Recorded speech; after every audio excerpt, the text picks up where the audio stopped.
All right, I've got Jake Crain, Crain and Company, on to talk a little Auburn and Missouri. Jake, you are very familiar, obviously, with the Auburn program. Before we dive into the game, certainly not the start that Auburn thought they would have this year. Do you have a word to describe the mood? I know you're big on the puns and different phrases. What do you got for me? Well, I think it's cautiously optimistic. The biggest problem, and it's hard to find a rational group of fans about a team. I mean, fan is short for fanatical for a reason. But I think if you were being honest with yourself, you knew that Auburn, from a personnel standpoint, should be better than the first year under Hugh Freeze. But they're still not going to be where they need to be. What you were hoping to see was progress and growth from a on the field discipline standpoint, which kind of closes that talent gap against teams that are better than you. But that's been probably the most disappointing part of this season for Auburn is that they're under personneled and they're undisciplined.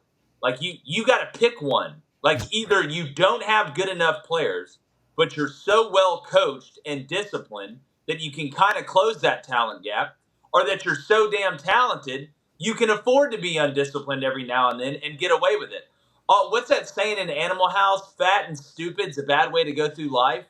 That's just what it feels like Auburn is right now. Like it can't get right, regardless. And a lot of that's on the coaches as well. I'm not. I think anytime we get to either end of the spectrum when it comes to having an opinion on something, most of the time the fringe stuff is wrong. The answer is somewhere in the middle. So you have some Auburn fans that are like, well, it's going to take more time. I'm not worried about what happens on the field this year. And I disagree with that because you want to see the coaching being implemented. You want to see that those players are understanding what they are hearing from the coaches. And even if they screw up early in the year, they're fixing it later in the year. And that's not just penalties. It's not just turnovers. It's making the big plays in the big moments. And that's what Auburn hasn't done. There seems that, I looked it up, it's called pseudo dysphagia, the fear of choking.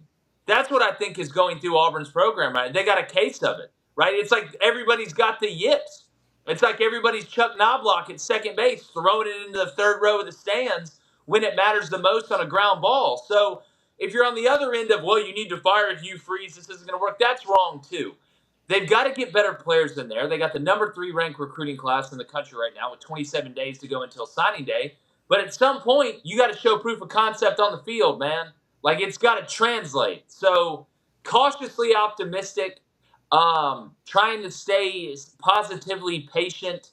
There's a little alliteration there for you, but it's it's starting to sour a little bit at Auburn. But if you can see the beach through the forest, then you're somewhat relaxed. They've also been, I was watching something the other day. I didn't realize this, but they've been incredibly, I mean, turnovers are somewhat luck, and they've been incredibly unlucky with like the timing of the turnovers. Like Peyton Thorne, I mean, you have that interception against Oklahoma at a different point in the game, and maybe it doesn't, maybe you still win. But like the timing of turnovers, like when they happen, possession, score, point in the game, like they've been unlucky too, which is frustrating, right? Like something you can Yeah, control, but you can't control. but it's happened so prevalently. I don't think you can put it on luck. Like Yeah. luck is Alabama going out of bounds with 1 second left on the clock, and you having an opportunity to do the kick six. Like for Alabama, that was unlucky, right? That's an unlucky play that was executed well by Auburn. Auburn's done this like 15 times this year, and they're finding different ways to choke.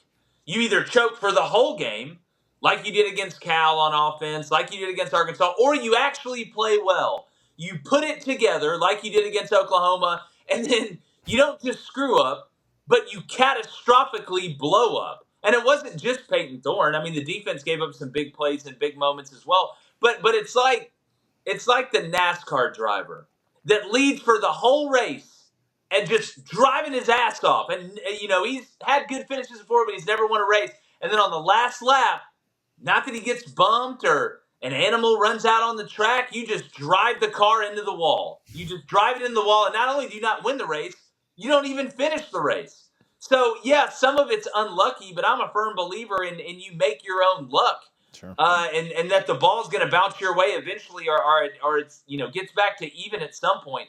Auburn, I think, doesn't want the moment right now. I don't think that older group of players, and it's not every one of them, but most of them, they haven't won. They don't know how to win.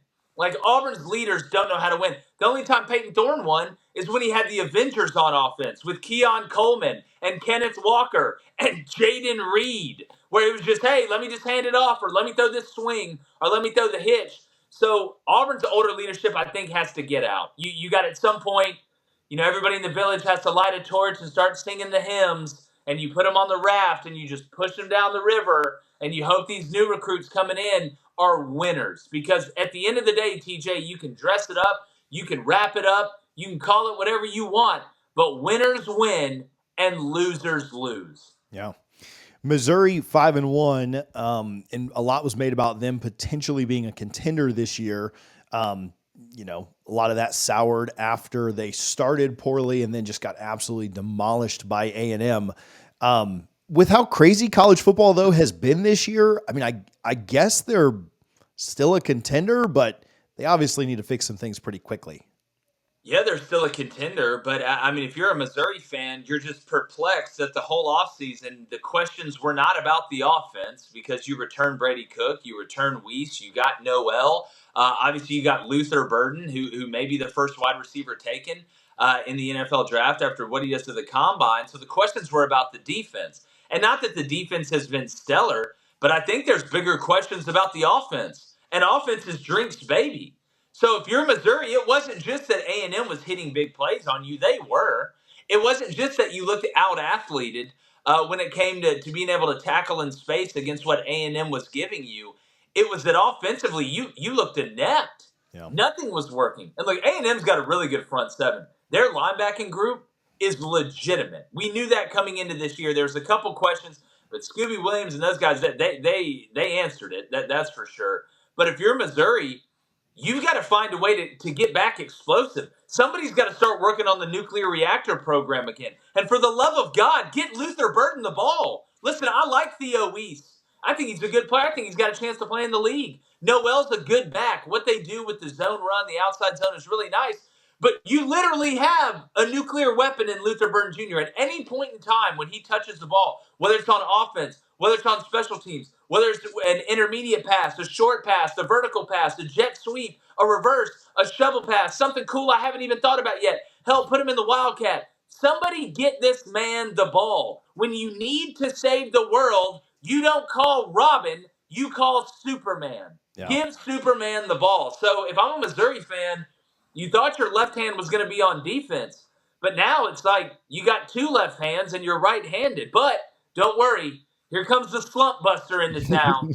Auburn, just like Georgia. Hey, listen, you've been at the bar. You tried to hit on all the nines that have been there. They turned you down. You can't even get the time of day from them.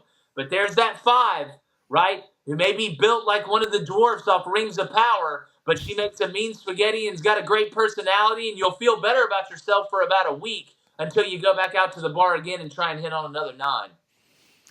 Does it surprise you the spread moved as quickly as it did from opening at 7 to like 4.5?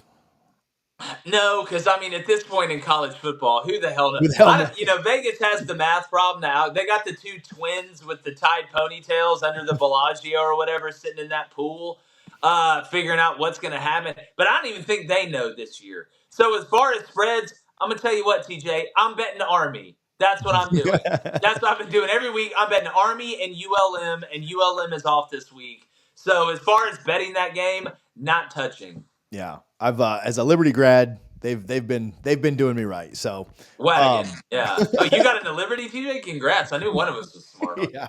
Hey, hold on. Is it true they got a ski resort on campus? They do. Yeah, they put that in my second year, which is phenomenal. It probably cost me at least we didn't have a snow cone machine in South Alabama. Y'all got a ski resort. When the big guy died, it put them pretty far into the black, and they were just like, "How can we spend this money?" So yeah, let's do a ski resort. They'll love it. This is what we need. Yeah, nobody's ever cried on a jet ski.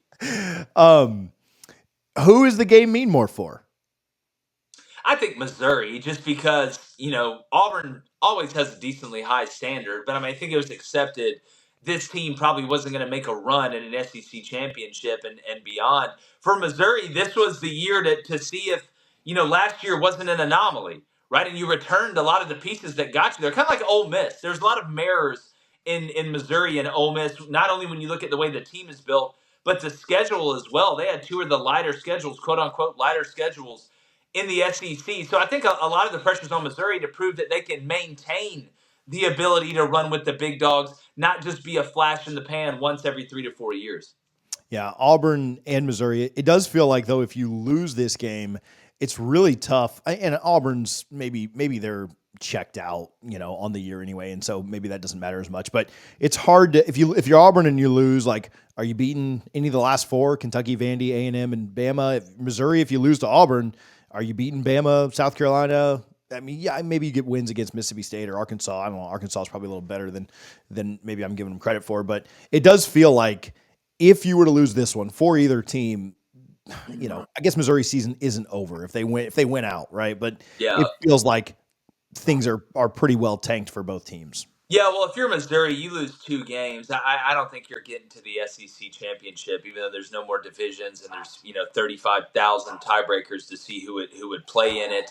You would still have a chance if you go 10-2 to possibly sneak in the playoff. But this is where not having a great schedule in the non-conference. And listen, I give a lot of credit to Boston College. Like that's not a bad football team over there with what that they're putting together. Castellanos is a good piece. We know who Bill O'Brien is. But without having that big win or a great loss at 10-2, if there is such a thing on that schedule, I don't think Missouri gets into the postseason.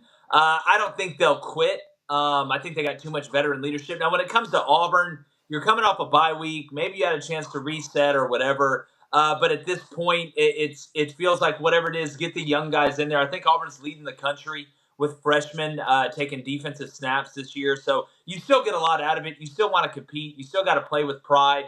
But I think if you're Missouri and you drop this game, using the transitive property is a dangerous thing in this sport and sports in general. But I'd have a really tough time seeing Missouri winning some of the bigger games they have down the stretch in this back half if they're not able to beat A&M and then lose to a team like Auburn. Have you guys predicted this on Crain Company? Do you have a lean here?